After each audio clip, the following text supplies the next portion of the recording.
Boa noite, boa noite. Hoje a conversa de palestra, não é palestra, né? A conversa de hoje é sobre a Gênese.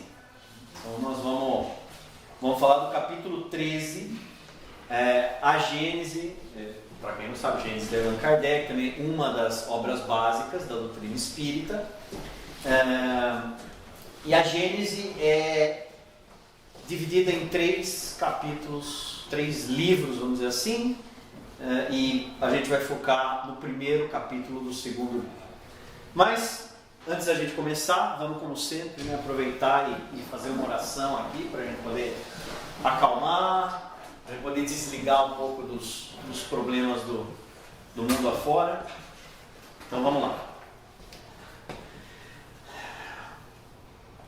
Pedimos ao Mestre Jesus, aos Espíritos benfeitores, que nessa noite possamos ter uma conversa proveitosa, uma discussão que ajude a abrir os nossos horizontes, que ajude a encontrarmos no nosso dia a dia, nas pequenas tarefas e nos pequenos desafios da nossa vida, encontrar as oportunidades de evolução, de reforma íntima, de caridade, de auxílio ao próximo, que possamos não só aproveitar das conversas que nós encarnados podemos perceber, mas também aproveitar de toda a atividade que ocorre na casa espírita, no lado espiritual, que essas vibrações e esses pensamentos dos espíritos benfeitores que aqui trabalham possam também nos alcançar, de forma que a gente deixe hoje a casa melhor do que chegamos. Também pedimos, Pai, que use nossa condição de encarnados, que podemos estar aqui, atuando no mundo físico, para transmitir para aqueles desencarnados que também aqui se encontram, as energias que eles necessitam, as vibrações que eles necessitam, para que eles também possam deixar a reunião de hoje no estado melhor em que chegaram. Que assim seja. Muito bem. Voltando então, o livro é a Gênese, capítulo 13. Né? As três partes do livro, só para dar nome aos bois aqui. A primeira parte é a Gênese, que vai falar bastante do universo, formação dos planetas e tudo mais. Aí depois a gente tem uma segunda parte que é dos milagres.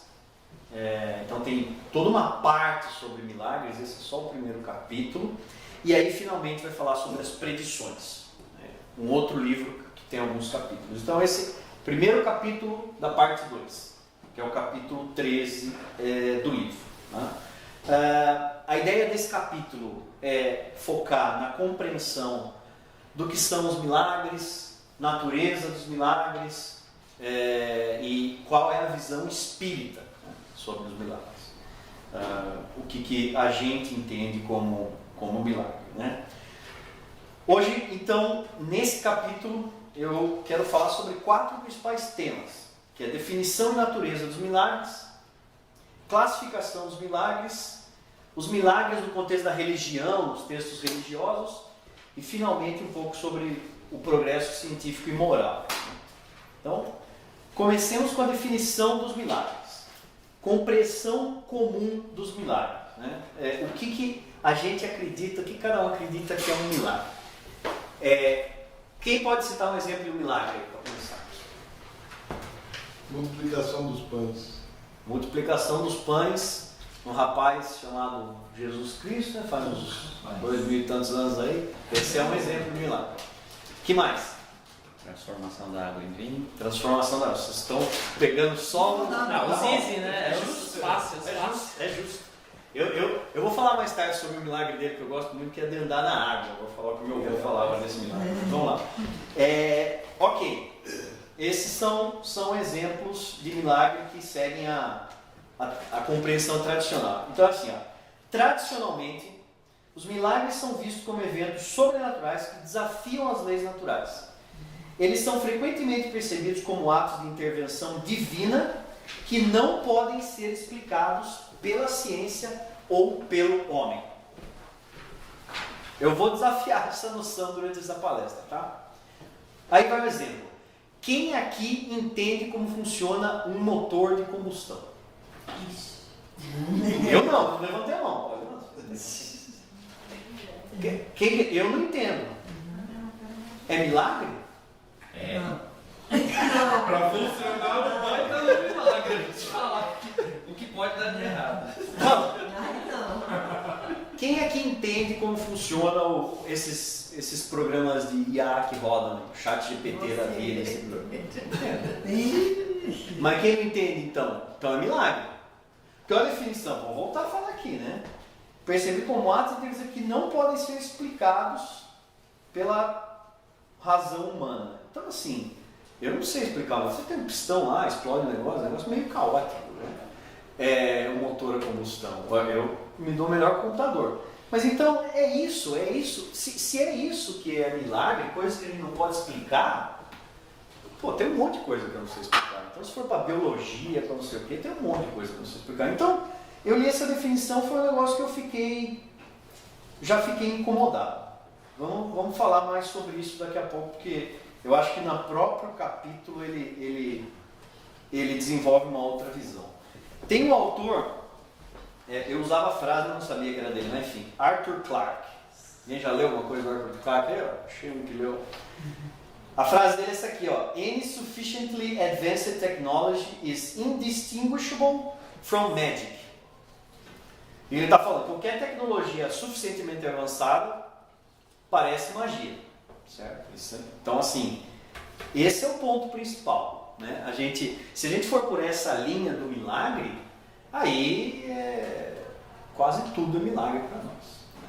Então, temos que pensar sobre outra perspectiva, mas vamos estacionar essa questão de por que a gente acha que é um milagre.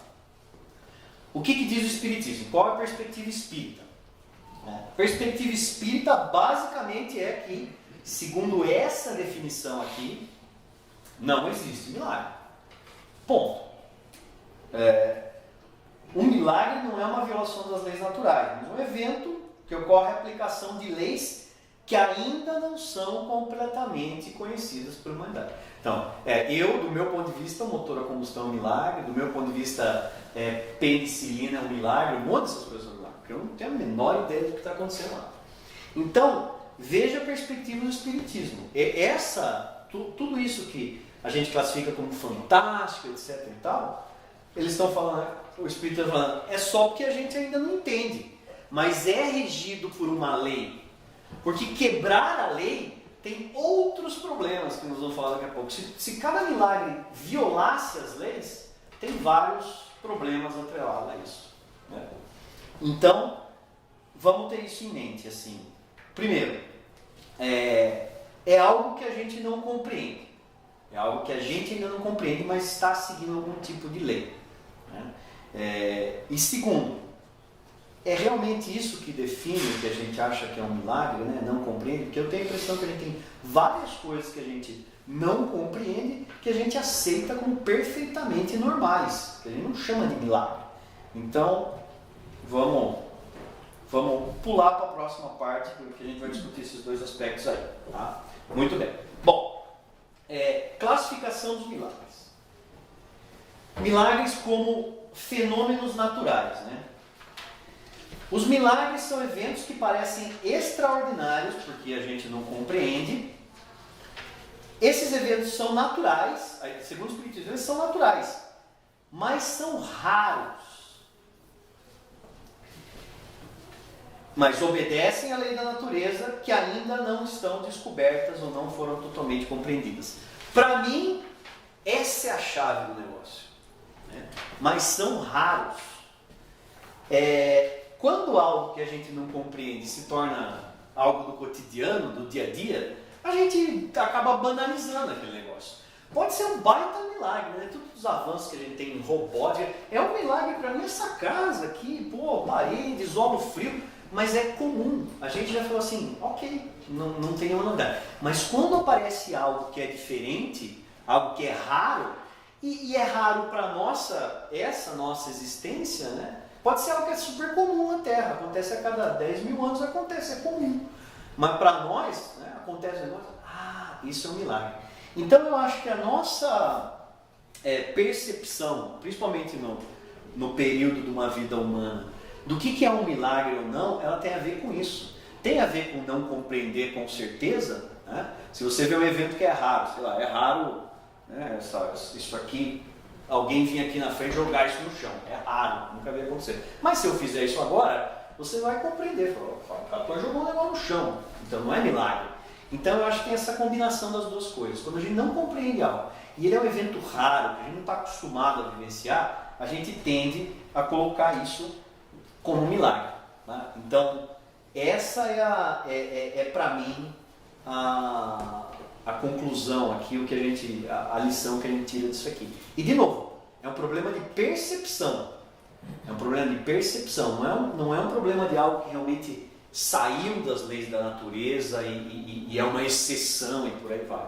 É a nossa percepção. Eu não entendo, e tem bastante coisa que a gente não entende. 2, é raro, nunca vi esse negócio acontecer. Aí a gente classifica isso como milagre. Mas o que a doutrina espírita traz primeiro, né, entenda a sua situação.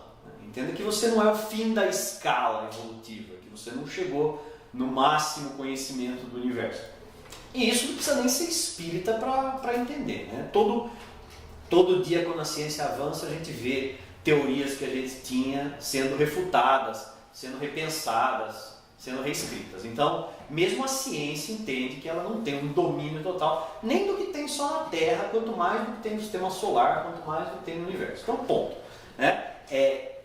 Entendendo isso, é bem razoável você pensar que tem coisas que você não entende que a gente está classificando como milagre. Né? Isso tudo que eu estou falando até agora nem envolve os espíritos, né? Porque falando de um monte de coisas que são do mundo material, etc.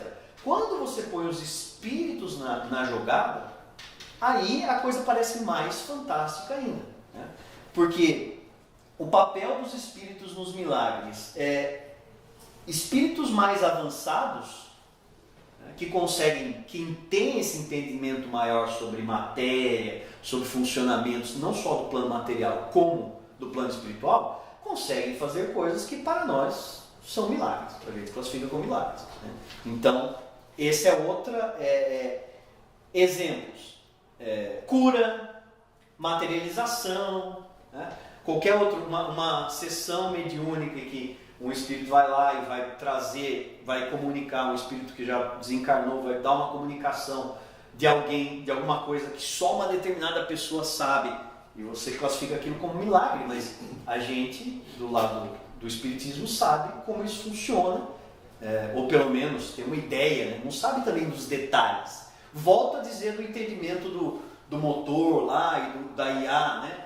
A gente não tem um detalhe minucioso sobre como uma comunicação mediúnica funciona. A gente não sabe ali aonde está fluindo a corrente de um corpo do perispírito. A gente não tem todo esse detalhe. Mas a gente tem uma ideia, acontece há muito tempo, então para nós já não é tão raro assim.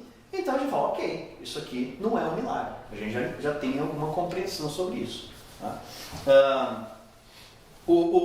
Uma vez, eu não lembro, eu queria pôr o nome aqui, mas um médium de transporte estava me explicando como ele entendia a mediunidade de transporte. Né? Mediunidade de transporte, para quem não sabe, né? Some um objeto aqui e o objeto aparece em outro lugar. Né? Ele falava para mim, olha,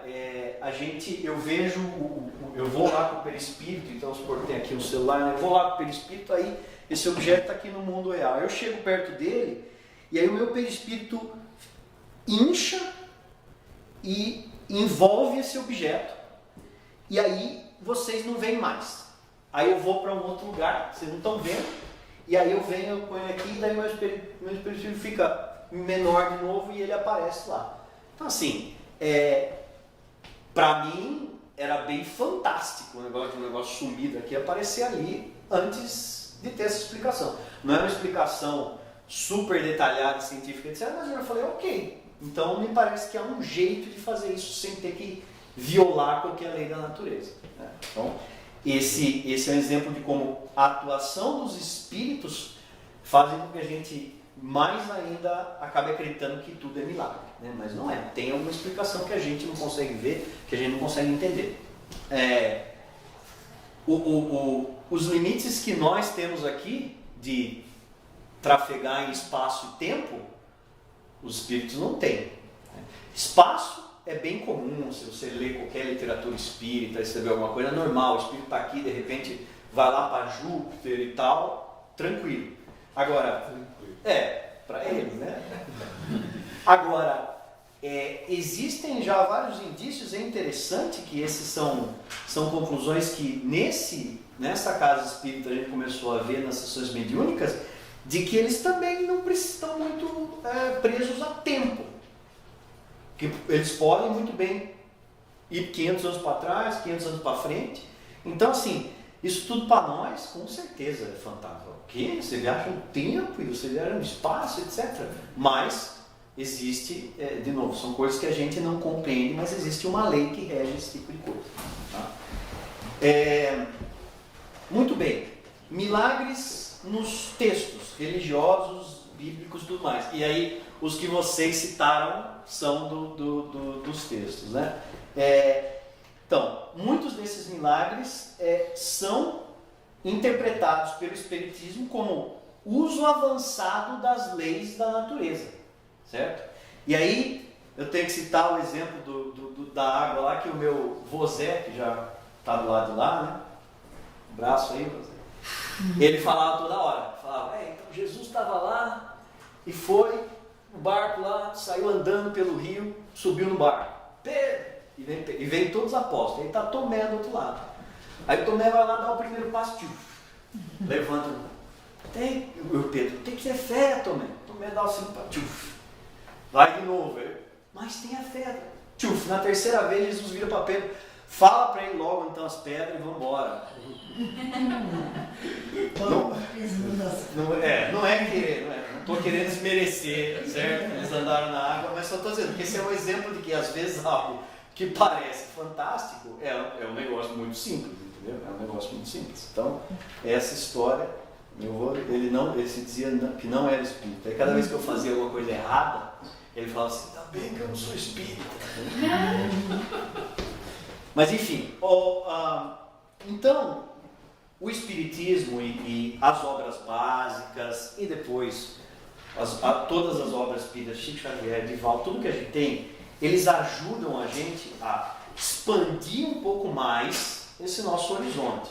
Né? Então, assim, se você considerar, de novo, né, que para a gente achar que é algum milagre tem que estar fora da nossa compreensão e ser raro, pelo menos o Espiritismo ajuda a gente a aumentar um pouquinho mais essa compreensão e chegar um pouco mais perto. Mas, de novo, não significa que dá para entender tudo, certo? Quem nunca...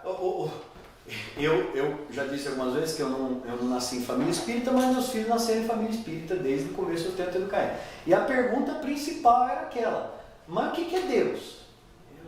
Mas não tem uma mais fácil, não? Aí você tenta, né? Causa primária, não sei. Mas você responde, mas você acha que criança tenta falar causa primária? Mas, então tá bom, e quem fez Deus? Não, então, você entendeu o que eu estou falando aqui? Não sei o quê. Mas se ele fez, então... E aí você começa a tomar essas perguntas. Então, aumenta a nossa compreensão, mas não adianta achar que no estado em que nós estamos você vai entender tudo que tem para entender. E naquela linha de... Finalmente, né, falando sobre o progresso científico e moral, né? Graças a Deus e a Jesus nós temos o Espiritismo, dá uma ajuda para a gente, mas não é só isso, certo? A ciência também avança. A ciência avança, então a gente não pode também simplesmente falar, não, é só o que é o Espiritismo e acabou. Se o Kardec falava no livro lá, né, que capela, tem toda uma discussão ao redor de capela. Ah, porque é estrela, não é estrela, tem 2 estrelas, tem 3 estrelas. Eu já falei sobre isso numa outra palestra. Mas assim, conforme a ciência avança, a gente também tem que utilizar isso para aumentar a nossa compreensão e tudo mais. Pensa, faz um exercício 100 anos para trás, 100 anos para frente. Para trás é mais fácil, né? Mas vamos lá. Vamos tentar fazer para frente também. Há 100 anos atrás, certo? Não tem internet, não tem nada disso. Não tem smartphone, não tem nada disso. Aí você chega lá e viaja no tempo e leva lá para a pessoa, olha, sua mãe está lá, você está aqui nos Estados Unidos, sua mãe está lá no Brasil, olha, essa caixinha aqui, ó, vai aparecer uma imagem aqui, o que a sua mãe falar lá, você vai ver aqui, o que você falar aqui, com certeza você vai ser no meio queimado, pode ser que seja queimado em praça pública, alguma coisa assim. Vamos falar assim, não, milagre, está fazendo uma magia, como se pôs minha mãe dentro dessa caixinha aqui, não sei o quê. Então assim, veja, 100 anos nem é muito, hein, gente, na história, né, da humanidade. Aí vamos tentar imaginar o que é ir para frente. Se eu falar para vocês hoje, olha, você vai ir nessa sala aqui do lado aqui e você vai imediatamente ser transportado, você vai estar andando lá na superfície de Júpiter. De novo Júpiter. Vamos por Júpiter de novo, que é 8 vezes, né? É Júpiter que é 8 vezes. Enfim, você vai estar lá andando lá. Aí você vai de novo falar mais. Ou você pode falar que é milagre, você pode falar que você está louco, não sei o que, não sei o que lá. Agora, se a gente quebrar isso mais, vamos pegar algumas tecnologias que estão começando a ser desenvolvidas. Primeiro, interface cérebro-máquina, né? Então, tudo bem, tem gente que está furando a caveira, não sei se vai precisar fazer isso, mas isso é uma coisa, que é sincronizar seu pensamento. Tá bom. Entrelaçamento quântico. Assim, você move uma partícula fundamental aqui, do outro lado do universo, imediatamente aquele treco se move. Então, bota essa na lista. Nanotecnologia, nanorobô. Bota essa na lista. Imagine que quando você entrou lá, então, essa leitura do seu cérebro imediatamente sincronizou via esse quantum entanglement lá em Júpiter. Já leu o seu DNA, está tudo lá. Imagine se tem uma legião de mini robozinhos lá que naquele momento assumem a sua forma lá, e aí imediatamente tudo que está tocando lá está sendo transmitido para o seu cérebro aqui, tudo que está falando está saindo da sua boca lá, etc. Aí já não parece tão milagre. Entendeu? Então esse que é o negócio. Não olhar para as coisas de hoje e falar assim, não pensar em alguma coisa e falar assim, nossa, isso aqui é um milagre, isso aqui é só coisa que a gente não entende. É só coisa que a gente não entende. Aí você fala, mas o que você acha? Então você acha que não tem nenhum milagre? Bom, o Espiritismo diz que não tem. Que Deus não vai, se ele é onipotente, onisciente, etc., ele não precisa fazer isso. Mas sempre é bom para tentar refutar um negócio desse. Vamos para outro extremo. Vamos supor que tem. Vamos supor que tem. Vocês acham que teria, num nível tão básico quanto o nosso, se Deus falhasse em prever alguma situação, ele ia falhar aqui, no nosso mundo, ou nos espíritos crísticos que habitam o centro do universo? Entendeu? O que eu estou querendo dizer é que achar que tem milagre é um pouco de arrogância da nossa parte. Esse é o ponto. A gente se acha, às vezes, muito especial, achando que a gente tem direito a ter umas exceções, um negócio assim. E, como os espíritos estão falando, é meio que subestimar a providência divina. Pega 2 mães aí o filho foi para o acampamento. Uma delas foi lá, vai fazer sol, tá aqui o protetor solar, não sei que hora vai chover, tá o guarda-chuva, vai ficar com fome, tá hora, tá aqui a comida, preparou tudo aquilo e falou, vai. Essa é a mãe A. Aí a mãe B, preparou coisa nenhuma. Aí daqui a pouco, filho, tudo tá sol, vai lá correndo, o protetor solar, isso aqui, volta para casa. Ai, ligou, tô com fome, peraí. Qual é a mais perfeita? Apesar de eu sempre reclamar, como minha mãe falava, leva guarda-chuva, leva isso, leva aquilo. Entendeu? Então o ponto é, quando Deus criou as leis da natureza e tudo mais, Ele previu tudo isso que ia acontecer já, porque é Deus, certo? Então assim, achar que a toda hora Ele tem que intervir, dá a impressão que o plano estava cheio de furo. Entendeu? Aqui não era para matar esse cara, traz de volta. Entendeu? Então assim, isso é o que o Espiritismo traz para nós. Fala assim, olha, as leis foram estabelecidas com a sabedoria de Deus e, portanto, elas já são completas, de acordo com os desígnios divinos. Se está acontecendo alguma coisa que você está achando que está fora da lei, é porque você não entende toda a lei, porque você ainda está no estágio, né, bem inicial da sua caminhada, então, calma. Você vai entender, você vai chegar lá, mas não acho que é nada fora desse plano. Né? Eu até coloquei aqui, né? Quando você... A gente, então, não reza por milagre já. Né? Quando você estiver rezando, fala, Deus, faz um milagre. Você fala assim, por favor, use uma lei que eu desconheço para resolver o meu problema. Tudo que eu conheço aqui não está funcionando. Tem alguma aí que eu desconheço que você pode usar para resolver o meu problema aqui? Esse que é o negócio. Então, o objetivo principal desse capítulo, ele é só fazer essa mudança de paradigma na nossa mente. E não é, veja, nem tudo é tão deprimente assim, porque quando você fala assim, nossa, mas aí você abriu o kimono, né, e de repente a vida começa a ficar meio monótona, não tem nada de espetacular. Não, na verdade o Espírito está falando o seguinte, amigo, segundo essa sua definição de milagre, de maravilhoso, etc., olhe em volta. Aí eu volto porque eu falei no começo. Eu acho que eu estar no segundo andar do prédio é um milagre já. O carro é um milagre, a vida, as células nossas são um milagre. Como é que você se corta, o negócio fecha? Então assim, o mundo está cheio de milagres, mas não no sentido de que eles estão fora das leis da natureza. No sentido que Deus já, quando Ele criou tudo, Ele já botou todos os milagres aí, para a gente olhar. O cérebro é um milagre. Buracos negros, sistema solar, tudo isso. Para a gente ver para a gente achar milagres, basta a gente olhar em volta.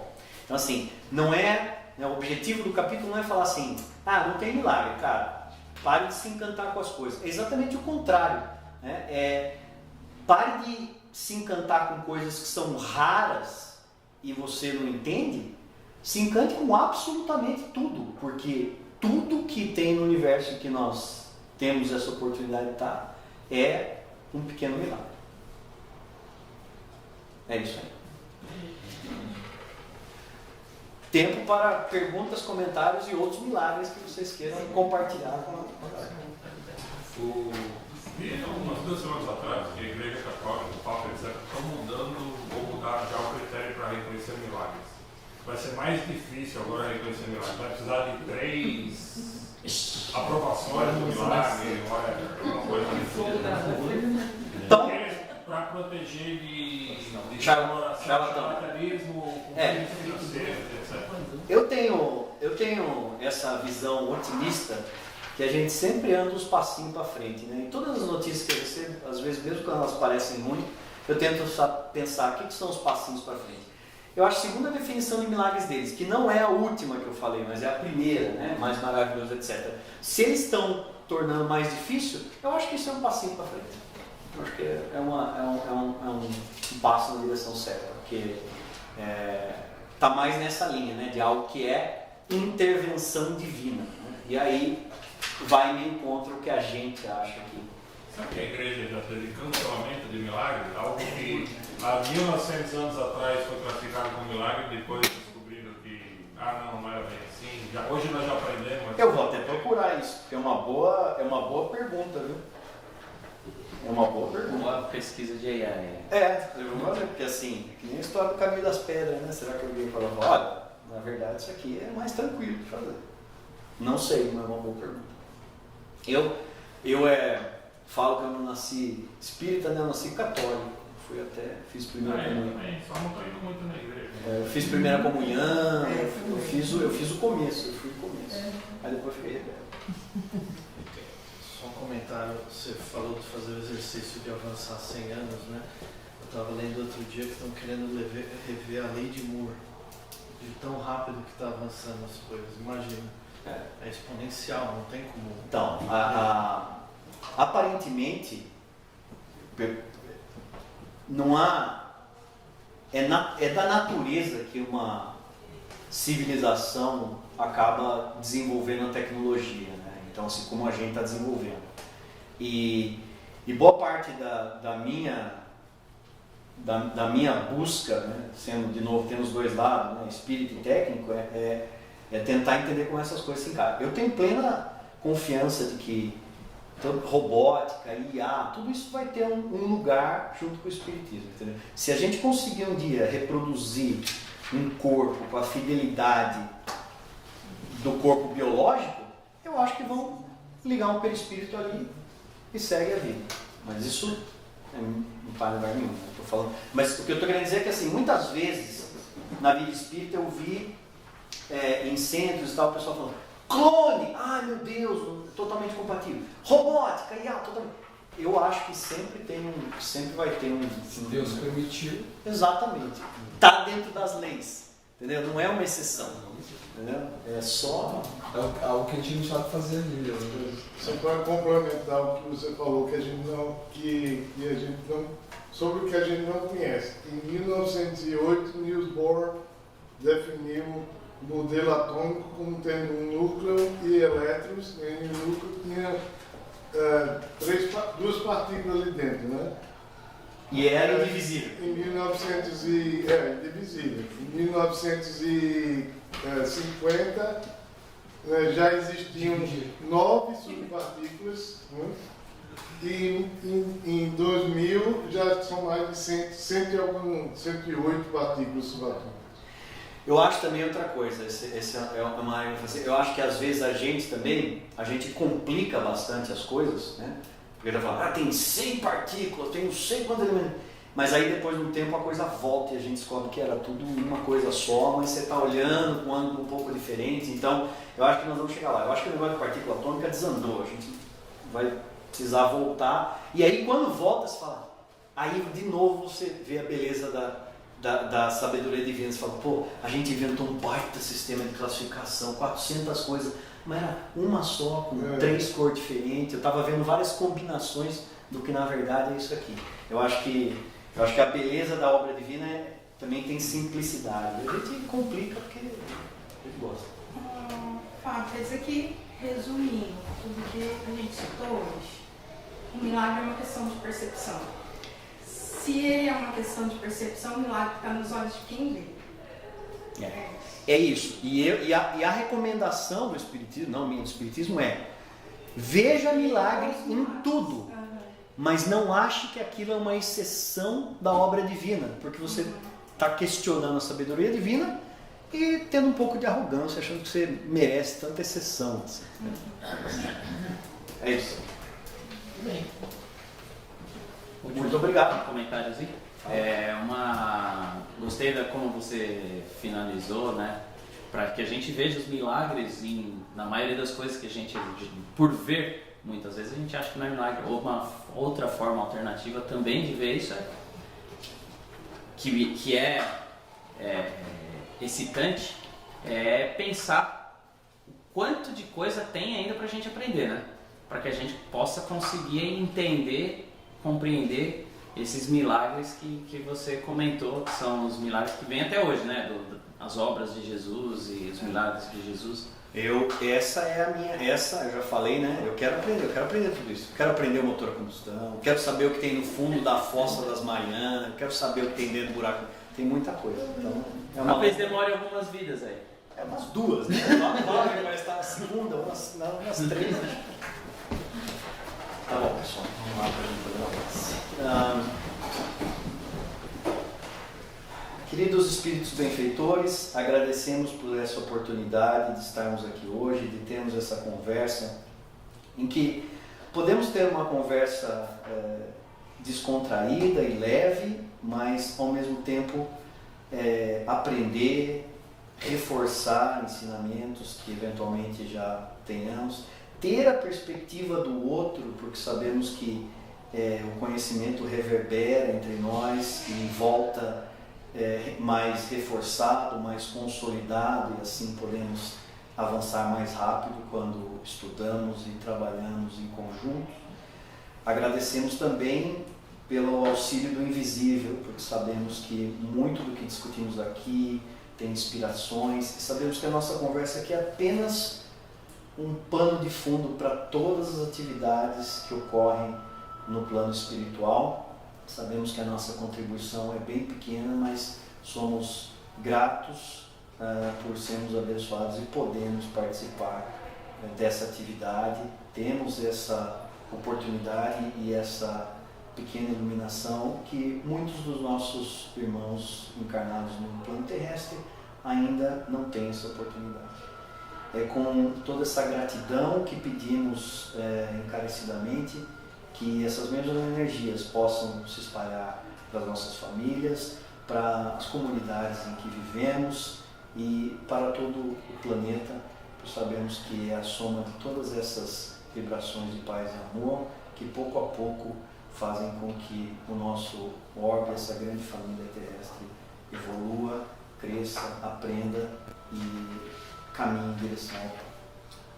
Que assim seja.